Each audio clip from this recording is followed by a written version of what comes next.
Дертті тілге қарап анықтауға болады екен. Денсаулығыңыздың мықтылығын анықтау үшін тілге қарап анықтау керектігін білдіңіз бе? Достар, менің видеом сіздерге ұнап жатса, менің арнама тіркеліп, лайк басып, өз ойларыңызды жаза кетіңіздер.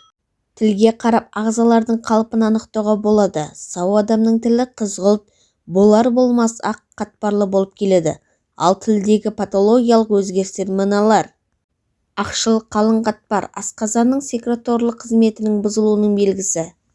Тілдің қараюы, антибиотиктерді шектен тыс қабылдау немесе дәрумендердің едәуір жетіспеушілігінің кезінде байқалынады.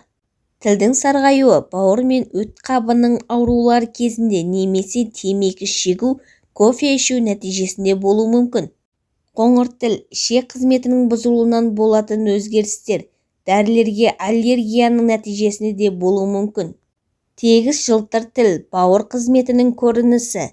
Тілдің құрғақтығы ұзақ уақыт бойы сақталса, ол қант диабетінің әсері болуы мүмкін. Жарық тіл, асқазан ішек жолдарының бұзылуларынан пайда болады.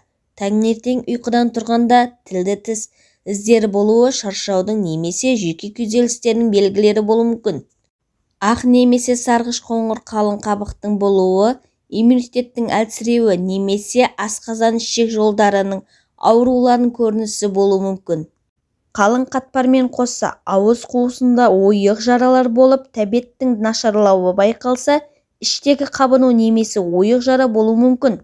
Бұл белгілер түндегі және ашыққан кездегі және тамақтанудан 2-3 сағаттан кейін пайда болатын ауру сезімімен бірге болса, дерттің шынымен-ақ болуының мүмкіндігі 100%-ға дейін жетеді дейді дәрігер мамандар.